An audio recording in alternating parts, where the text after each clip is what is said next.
अस्सलाम वालेकुम वरहमतुल्लाहि वबरकातुहू। दोस्तों, आउं आहियां अली हसन अब्बासी। किताब आहे जिते नींहं उछल, कहाणियूं, लेखक गफ़ूर मेमण, छपाईंदड़ मशल एकेडमी कराची सिंध, छापो पहिरियों जुलाई 1995 ईस्वी, किस्त 19। कहाणी कश्मकश में वरतल हिकु शख़्स। कोहीड़े जो ॼार चौधारी वकोड़े वियो हो। सन्हड़ा सन्हड़ा कीड़ा संदसि वजूद ते सुरी रहिया हुआ। हिकु सनाटो हो जंहिंमें वीरान वजूद बेवस हो। हू कुझु बि नथे करे सघियो, पाण खे हरकत बि ॾेई नथे सघियो। संदसि साहु मुंझणु लॻो, बसि दम निकिरणु थिए लॻो। हिन सॼी ताक़त गॾु करे हिकु दफ़ो पाण खे हरकत में आणण जी कोशिशि कई। अखियूं खुलियूं पियूं हुयूं। साम्हूं लॻल घड़ियाल जी टिक टिक साफ़ ॿुधण में अची रही हुई, जेको शाम जा 5 वॼाए रहियो। संदसि सॼो वजूद पघर मां छल हो। सुजाॻ थियण खां पोइ हिनखे महसूसु थियो त संदसि शऊर कंहिं कश्मकश में वरतल आहे। ओचितो छातीअ में हिकु सूर जी सट उभिरी संदसि दिमाग़ चकराइण लॻो। हिकु दफ़ो वरी बिस्तरे ते लेटी पियो। सोचियईं, काफ़ी ॾींहंनि खां हिन बेतरतीब ज़िंदगी गुज़ारी आहे। न ढंग सां खाधो अथसि, न पीतो अथसि। छा असांजी ज़िंदगी ढंग सां गुज़री नथी सघे? हा, उहो बि त हिकु ढंग आहे जीअण जी, पंहिंजी अदा, मरण जो पंहिंजो असलूब। उहा ई अदा जेका कंहिं नारीअ जे मुख ते अची वञे त ज़िंदगीअ में बहार अची वञे। उहो ई असलूब समाज जो, पंहिंजा ई त ज़हन कश्मकश में वठिजी वञे। हिन सोचियो त न, अॼु मां का बि ॻाल्हि न सोचींदुसि। ज़हन खे बिल्कुलु ख़ाली रखंदुसि। शाम जी उदास पाछनि में परे वॾनि वणनि जे हेठां सैर कंदे गुज़ारींदुसि। डिघनि रस्तनि ते नंढड़ा नंढड़ा क़दम खणी वजूद खे सहर कंदुसि। हा, अॼु मां सिंधूअ खे बि यादि न कंदुसि। न संदसि मुख ते आयल मुर्क खां घायल थींदुसि, न वरी संदसि बेरुखीअ खां नाराज़ थींदुसि। अॼु मां सिर्फ़ु पंहिंजे लाइ जीअंदुसि। ओचितो खेसि झटको महसूसु थियो। छो जीअंदुसि? छा जीअण में को फ़ाइदो आहे? पाण खे हल्को करे छॾे ॾिनई। दिमाग़ मां सभु सोचूं कढी ॿाहिरि रोड ते निकिरी वियो। पंहिंजे मुंहुं ॻाल्हाइण लॻो। चरिया वापारी सोच तुंहिंजे ज़हन में कीअं पैदा थी? फ़ाइदे ऐं नुक़सान जी ॻाल्हि ज़हन में अचे थी, माना इश्क न कयो अथई। इश्क यादि ईंदे ई वरी छातीअ में सूर महसूसु थियणु लॻुसि। डॉक्टर चयो आहे त घणा सिगरेट न पीअंदो कर। डॉक्टर खे कहिड़ी ख़बर त घायल पंछी उॾामी न सघंदा आहिनि। दिलि जे वीरागी बख़्शू बणिजी दर दर भटकंदा आहिनि। महबूब जी हिकु ॻाल्हि ख़ातिर ज़िंदगी दाव ते लॻाए छॾींदा आहिनि। हिकु पथर ते वेही रहियो। संदसि साम्हूं माज़ीअ जी कड़ाहण हुई, जंहिंमें हिन रंगीन ज़िंदगी विञाई हुई। हिन प्यार कयो ला हासिल, हिन मोहबत कई मसनू, हिन सपना ॾिठा बेमाना। सिंधू सुराण बणिजी जॾहिं संदसि वजूद में वासो करे वई हुई, तॾहिं सोरठ संदसि कैफ़ियत खे महसूसु कंदे पुछियो, छा तो कॾहिं कंहिंखे चाहियो आहे? चयईं, हा, मां चाहियो आहे। पंहिंजे आदर्श खे, ख़ुदि सिंधूअ खे बि उहा ख़बर न हूंदी त हूअ मुंहिंजी चाहत कीअं बणिजी वई। सोरठ खे उहा तवक न हुई त रूप सचाई ईअं संदसि मुंहं में उछलाए हणंदो। उनखां अॻु जो सोरठ कुझु चवे, रूप वरी ॻाल्हायो। निमाज़ कॾहिं बि न फिटंदी आहे। जेकॾहिं अॻियां का शइ पियल हुजे, हज़ारे माण्हू साम्हूं गुज़री वञनि, पर सजदो त हिकु ई सनम खे कबो आहे। हा, पर सिंधू सजदो करे चुकी आहे। मां उहो बि ॼाणा थो त हूअ मूंखे नथी चाहे, पर छा करियां? सिंधू आहे ई चाहण लाइ, पूॼण लाइ। सोरठ जे अखियुनि में निराशाई हुई। चयईं, ला हासिल जुस्तजू माण्हूअ खे तबाह करे छॾींदी आहे। तुंहिंजी हेॾी सारी शख़्सियत, कदावर किरदार ऐं ख़ुदि सिंधूअ अॻियां तिछ बणिजी रहिजी वई आहे। मां उहो ॾिसी नथी सघां। रुण हारकी थी वई। उनखां अॻु जो लुड़क अखियुनि में अची वञनि ऐं मुंहुं फेरे हली वई। शाम जा पाछा ढिघा थी पंहिंजो वजूद विञाए रहिया हुआ।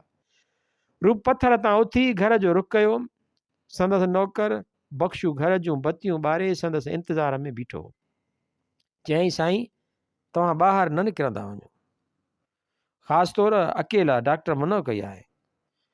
रूप को बि जवाबु न ॾिनो। अंदरि लंघे सोफ़े ते वेही रहियो। पंहिंजे मुंहुं ॻाल्हाइण लॻो, मन, ज़िंदगीअ जी ॿी माना मन ई त आहे।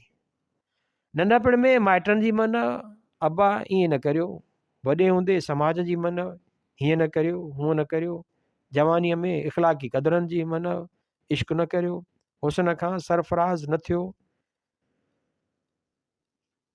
पिरीअ जे अदाउनि ते फरीफ़ता न थियो, प्यार जे नज़रुनि सां न घूरियो, ख़्याल में बि महबूब जे मुख खे न चुमूं। नतीजे तौरु माण्हू बीमार थी पवे थो। पोइ वरी डॉक्टर चवे सिगरेट न पियो, शराब न पियो, अकेला न घुमो, न त मरी पवंदा। मरण खां बि मन त जीअण खां बि मन। राति पंहिंजी काराण खणी छांइजी चुकी हुई। रूप लाइ हर क़दम ते हिकु जंग जो महाज़ हो। हू पंहिंजे अध खां बि वधीक उमिरि विञाए ॾुखनि सां समझोतो न करे सघियो। ॼण त को सितारो पंहिंजी जॻह तां भटकी सदियुनि खां पंहिंजी जॻह ॻोल्हे रहियो हुजे। उहा जॻह जंहिं ते हिन सिंधूअ जूं मुर्कूं पातियूं हुयूं, बसि उहा मुर्क हिन जे ज़हन ते नक्श हुई। जॾहिं बि ॾुख मां पंहिंजे रूह खे कढी निहार कंदो हो त सिंधू मुर्की पवंदी हुई। उहो तसवुर ई त हो, उहा मुर्क ई त हुई जंहिं हिन जे अंदरि हिकु जलन महसूसु कई हुई। सिंधू हुई बि त सदा साई वसंदल, संदसि हर रूप जीअण जो रूप। कंहिंसां जॾहिं उन मुर्क सां ॻाल्हाईंदी हुई त हिन जे अंदर में वढ पइजी वेंदा हुआ। हिन फितरत आलम में निहारे चयो त सॼी काइनात जा वजूद खणी वञो, पर हिकु सिंधूअ खे छॾे ॾियो।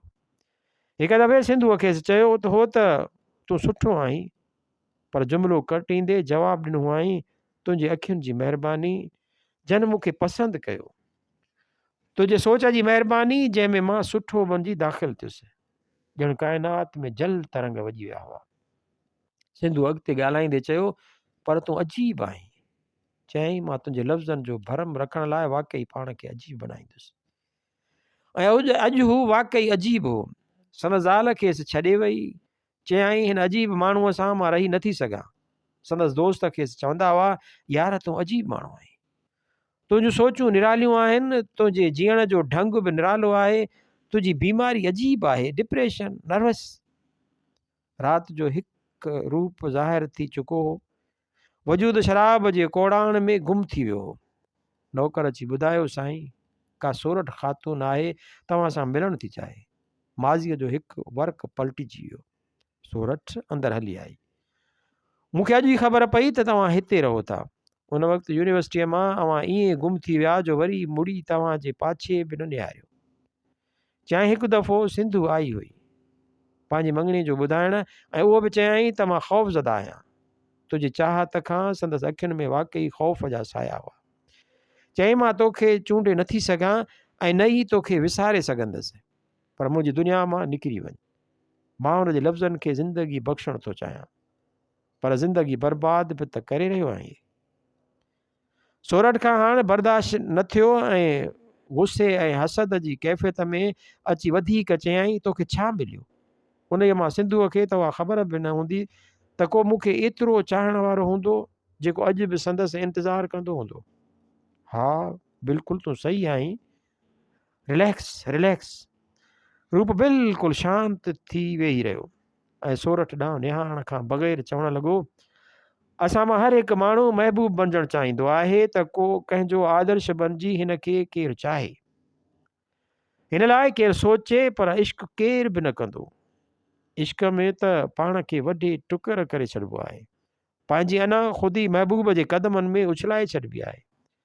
महबूब हुन खे छा थो ॾिए, उहो न ॾिसबो आहे। ऐं मां इश्क कयो, सोरठ इश्क कयो। सोरठ उथी संदसि वेझो आई। चयाईं, तूं महान आहीं, पर औरत सिर्फ़ु महबूब छो थींदी आहे?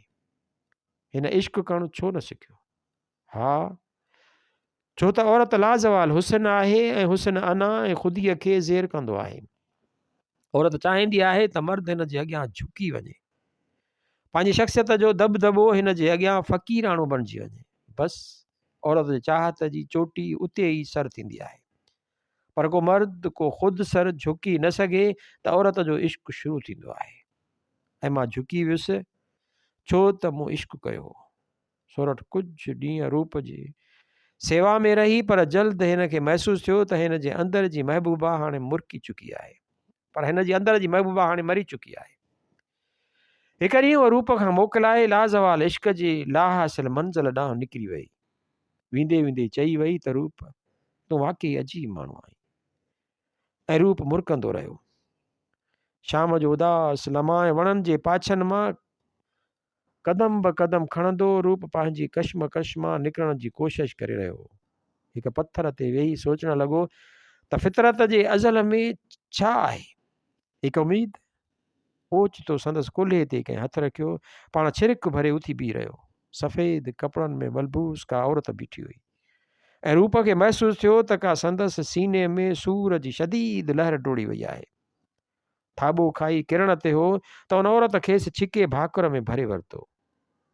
हिकु ख़ामोशी, हिकु आवाज़, रूप वाक़ई तूं अजीब आहीं। मां काइनात जा सभु अणांगा रस्ता ओरांगे तो वटि पहुती आहियां। तूं मुंहिंजे लफ़्ज़नि जी ज़िंदगी न पर मुंहिंजे वजूद जो जवाज़ आहीं।